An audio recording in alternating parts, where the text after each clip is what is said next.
In today's video, you are going to learn how to prepare for a recital.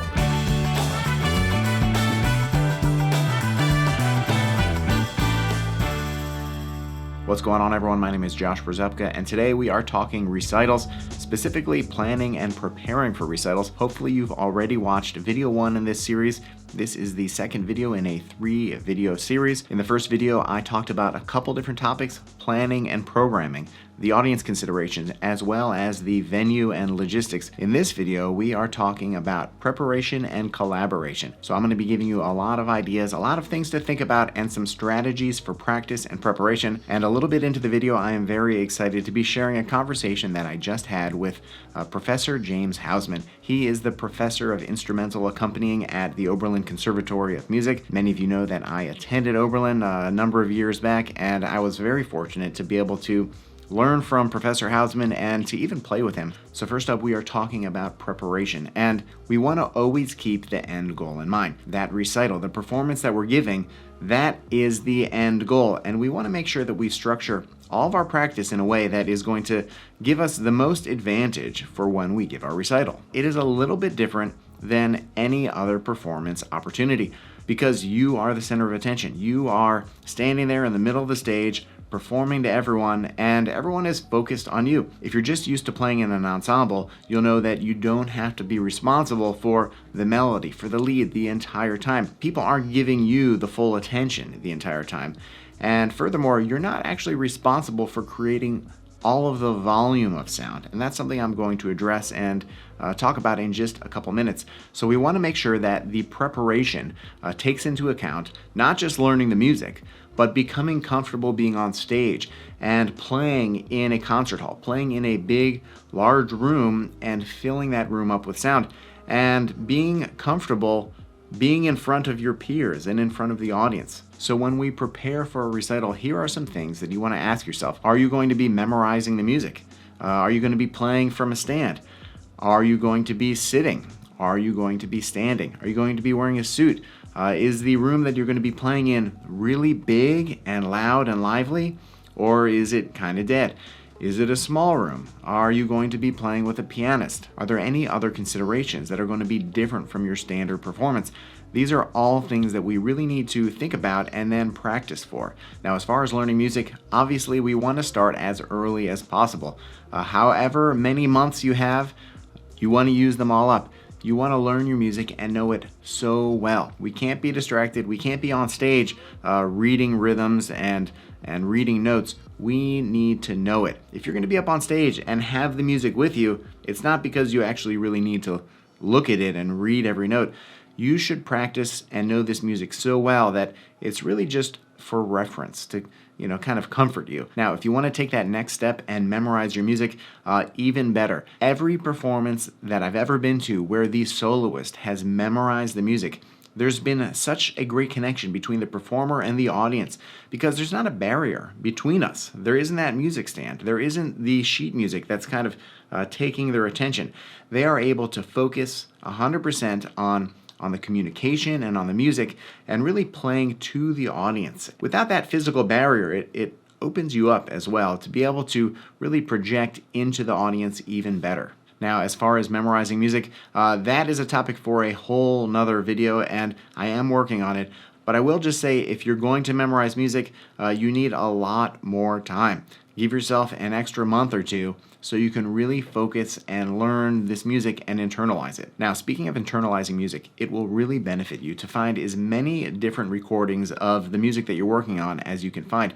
If you can find 5 or 6 different versions, different recordings of the pieces that you're playing, it is really going to help you internalize the music and get a sense for some of the different possibilities of interpretation and some of the different liberties that different performers take. Of course, we don't want to copy note for note something that another performer is doing, but we can take all of this as inspiration and use it to help shape the performance that we're working on, because there may be something that one performer does that you really like, and maybe there's something that you would have done differently. And that's great, but we really need to go through that process when we're learning new music. We need to make artistic decisions. We need to know what we're trying to accomplish before we can even start doing it. Now, I mentioned earlier that it is important to consider what room you're going to be playing in. So often, performers will practice in these small practice rooms, and they will play and they will get comfortable in that room and projecting in that room. But then they're going to get on stage and in a big concert hall, and suddenly it's going to feel totally different, and you're going to be projecting in a much bigger room. You're not going to be able to hear yourself as well, and because of that, you're going to end up playing louder, and you're going to end up wearing yourself out, and you may find yourself overblowing and then running out of energy, and you won't be able to make it through your music. That's because you are in this big new room and you're not used to it. So if you're able to find some big rooms to practice in, some rooms that are comparable to the concert hall, better yet, get in that concert hall if you can and play in there once a week for the month leading up, so that you know what it feels like to be on stage and play, and that you know that you can play at a full volume without overblowing. So many musicians, they get into a big room, onto a big stage, and that's the first time that they're playing in the concert hall. And because of that, it throws everything off. And by then, it's too late. Now, another thing that we need to get comfortable with is playing for an audience. Being the center of attention and playing for a room full of people. You don't want to wait until your recital to be the first time that you get up on stage in front of a whole group of people and you play all of the music you've been working on. You want to take as many opportunities as early as you can while you're practicing, while you're learning and rehearsing this music. Go in front of your friends, in front of your family. Find some opportunities to play this music in advance of your recital. That way, you're going to be comfortable with it. You're going to be comfortable standing in front of a group of people and being the center of attention, and they're all looking at you and you're playing your solo. It's not going to bother you. You're not going to be thinking about it because you will be used to it. And that's a skill that for many really just takes repetitions. You really just need to do it over and over and over, and you'll become more comfortable every time you do that. And then you'll be up on stage playing and you won't be thinking about the audience. It's not going to concern you at all, and it's not going to cause you any anxiety or stress. You're going to feel very comfortable and prepared. Now, speaking of comfort and feeling comfortable, when you are playing a recital, odds are you're going to be wearing a suit, or maybe you're wearing a dress. You're going to be wearing concert attire. It's important that we practice in the clothes that we're going to perform in. Make sure that you have that all sorted out ahead of time, that your shirt is laundered and pressed, that you've got a tie picked, that you know how to tie it. Make sure all of this is not just thought out, but that you've practiced in these clothing. Because you may find that when you get on stage and you go to pick up your horn, well, maybe the jacket is a little too tight. I always get a jacket for my suit that is actually a little bit bigger in the shoulders, a little bit bigger around the back. That way I can pick up my trumpet and it's not gonna get caught and give me resistance.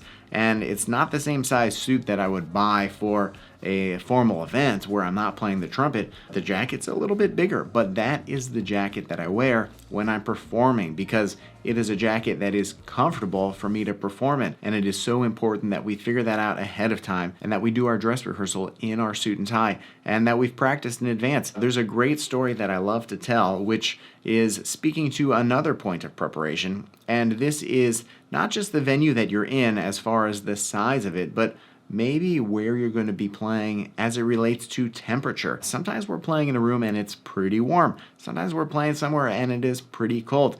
And I remember years back reading an article where Maurice Andre was saying how he used to practice outside and he used to practice in his sauna. And he used to practice all of his solo literature like that because he was playing in all these old churches and cathedrals throughout Europe and throughout the world. And a lot of them, they didn't have heat. They didn't have air conditioning, and he was giving recitals and concerts in all types of conditions, and he wanted to make sure that he was ready and he was prepared no matter what. So these are some of the things that we want to keep in mind as we are practicing and preparing for our recital.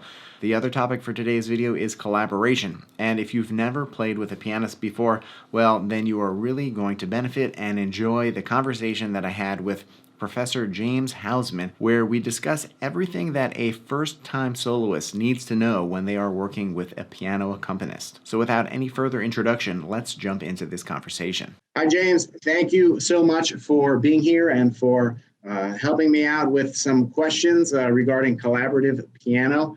I think this is going to be really very helpful for everyone watching this video.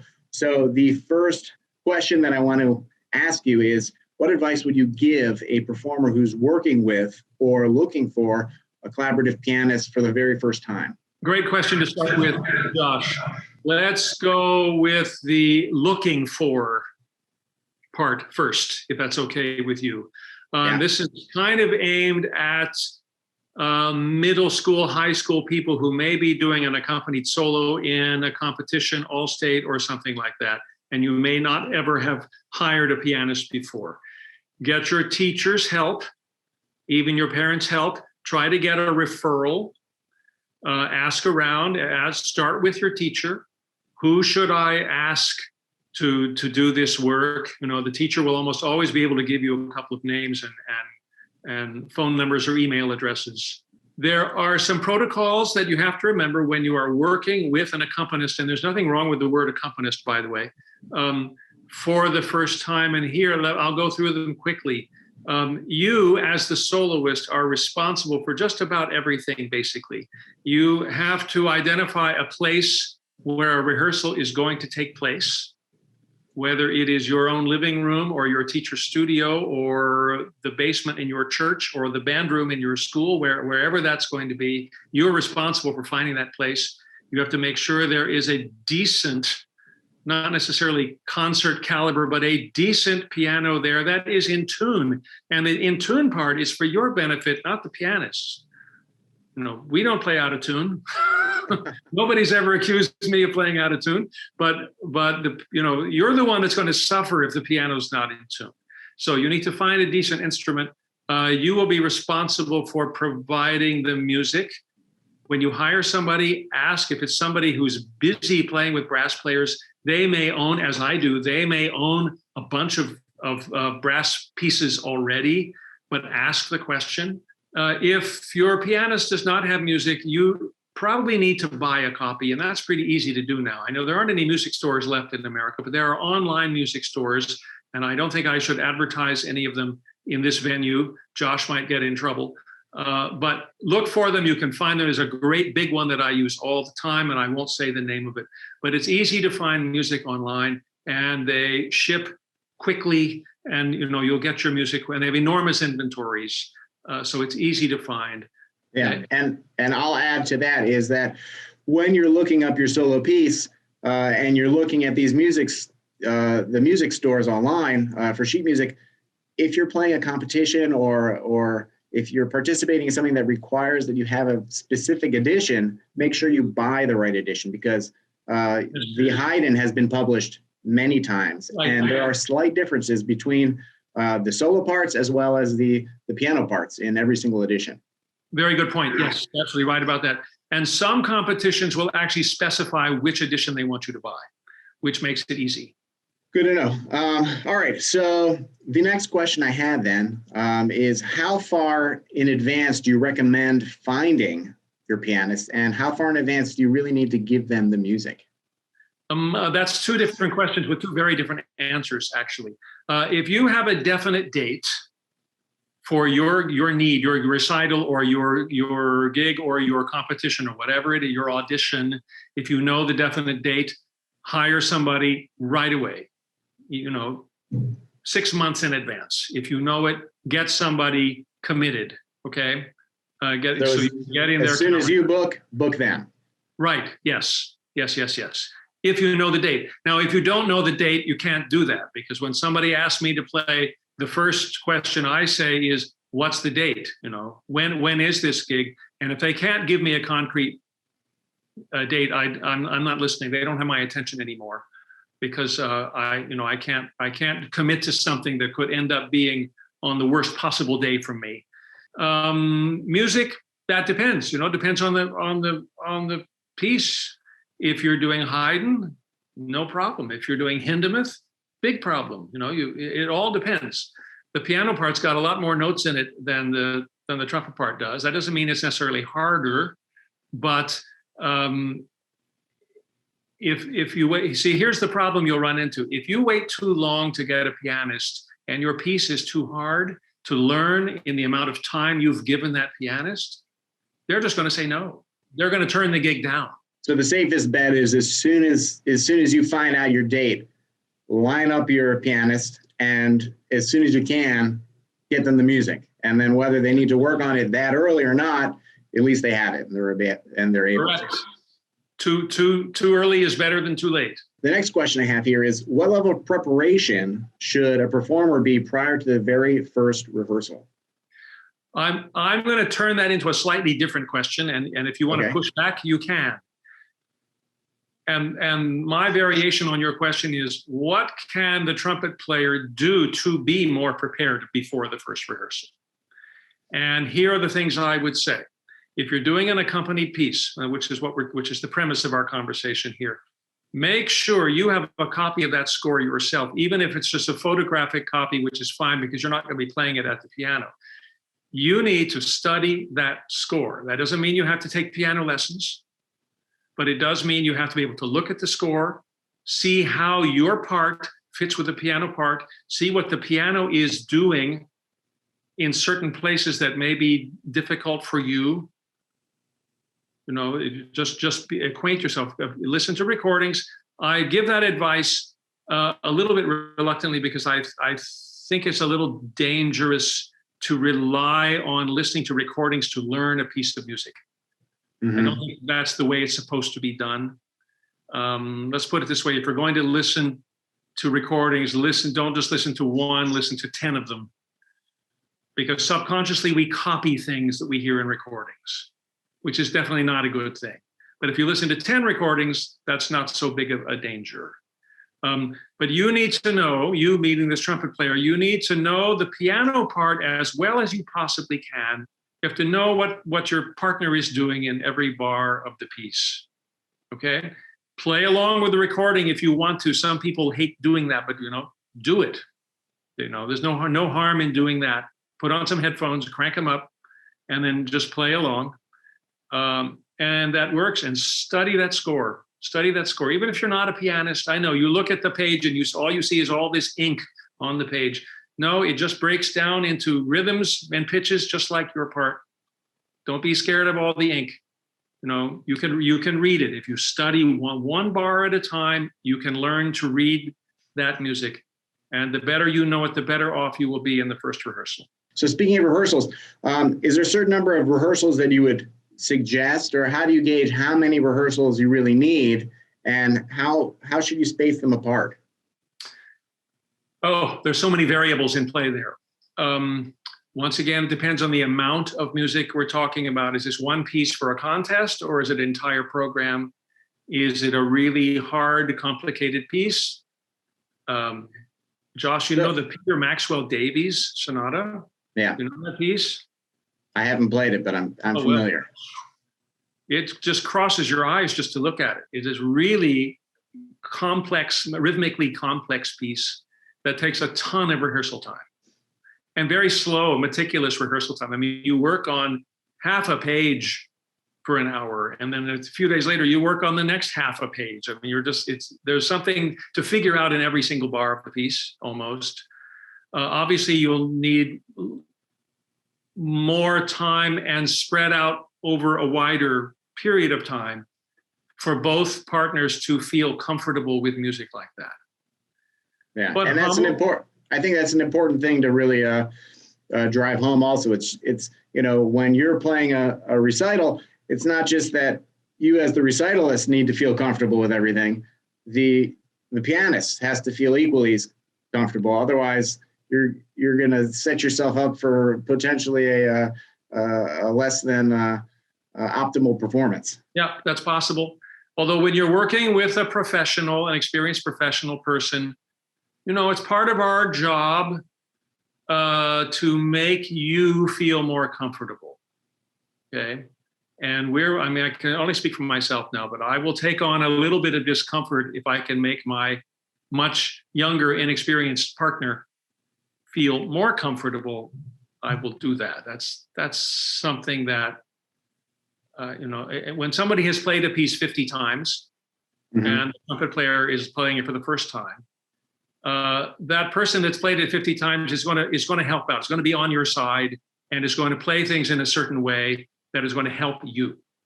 I consider that part of my job, is to help you sound good.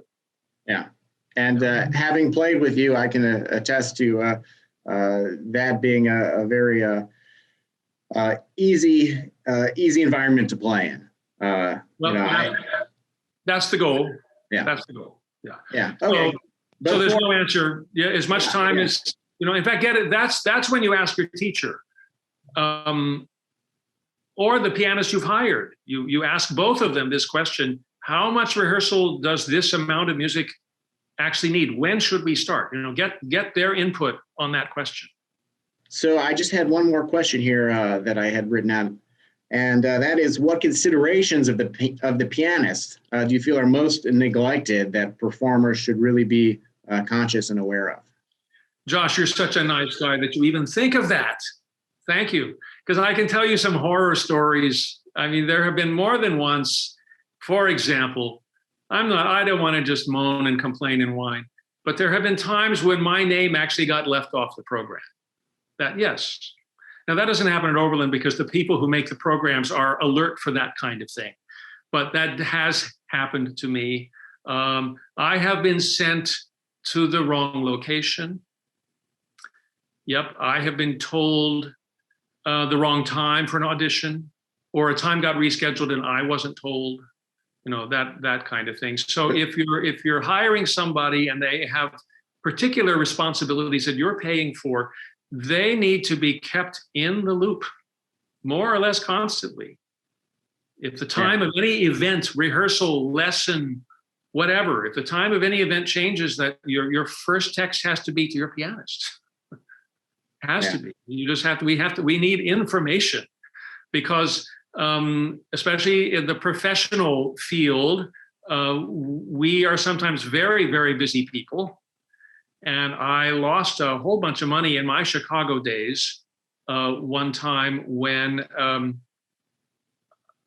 this story is getting too long. Anyway, there were conflicting events on the same day, and I had been hired by people in each event. And I had worked it out that I was actually going to be able to do all this work until somebody's time got changed, and that person did not tell me. And when I finally learned out, which was probably the day before, it was too late for me to change things, and that person was suddenly without a pianist. Of course, it was all my fault, of course. According to him, it was all my fault. But there was not enough information flowing back and forth, and that can be a real problem. So really clear communication is right. It's a professional, and there's nobody is too young to learn this lesson. It is a professional business commitment, engagement. You can even think of it as a contract. And that means responsibilities on both sides. And part of that responsibility is timely information. And is there any considerations that trumpeters should have for rehearsals? I remember from rehearsing in your studio that we would have some newspaper on the floor. We would have something to catch the spit out of the trumpet, or the condensation. That's not spit. Wait a minute. You always told me it wasn't spit. It is spit. It's called a spit valve, but it's I know. Primary.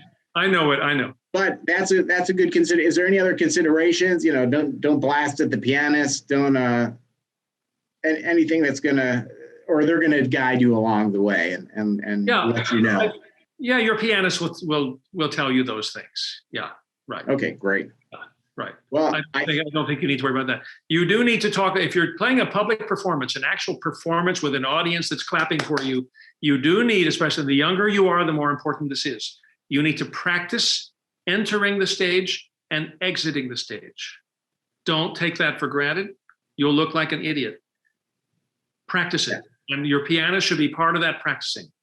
There are definite protocols in place, and you will look like a pro if you walk out there looking like you know what you're doing. You will say, they'll make a good impression on your audience immediately. So that's another kind of, don't leave anything to chance when you're in front of an audience. All right. Well, I think all of this is definitely going to give a lot of people a lot to think about and consider, and hopefully it's going to help them really be able to prepare and feel more comfortable with their upcoming performances and recitals and auditions. I hope so. So let me just say one last thing, if you don't mind. Yes. Playing together, playing in small groups, whether it's a quintet or just a piano and a trumpet, small group playing to me is so much fun. It can be so enjoyable. If everybody's prepared, if you're well rehearsed, this is an experience that you should enjoy. So that should be your goal, to get to Awesome. that, get yourselves to that point. Amazing. Well, I want to thank you so much for helping me out and sharing some of your wisdom with everyone. And hopefully we'll talk again sometime soon. Wow, that was great. So much fantastic information there. A very big thanks to James again for being in my video and helping me out. It was great to see you and reconnect after all of these years. And I think the big takeaways are schedule in advance, have excellent communication, and prepare in advance. And as James said, playing with an accompanist, playing chamber music. These are some of the most fulfilling things that we can do as musicians. They should be fun, and we really want to make sure that we set ourselves up for success so that we can have fun, so that we can have a great time while we're on stage. So hopefully you can take all the tips in this video series and apply it to your practice and get you that result that you want, where you are playing a recital and you are prepared and you are confident. Remember, the audience, they're going to pick up on how you feel. If you are having a great time and you feel relaxed and comfortable, they are going to feel relaxed and comfortable. If you feel nervous and you show that you're feeling nervous, well, they might feel nervous for you as well. They want you to perform as best as you can. They want you to have a great time. And if you're having a great time and the audience is connecting, well, that is all we can ask for. Those are the performances that we practice for. So hopefully this is going to help you get towards that goal and feel comfortable on stage and just have an excellent performance. All right, that is all we have for video 2. In the third video of this series, I am going to be talking about the week of and then the day of the recital, making sure that you are setting yourself up for success. I hope that you enjoyed this video and that you found it helpful. If you did, let me know. Leave a comment below, hit that like button, and make sure you subscribe. It really makes a very big difference. I want to thank you for watching, and I will see you in the next video.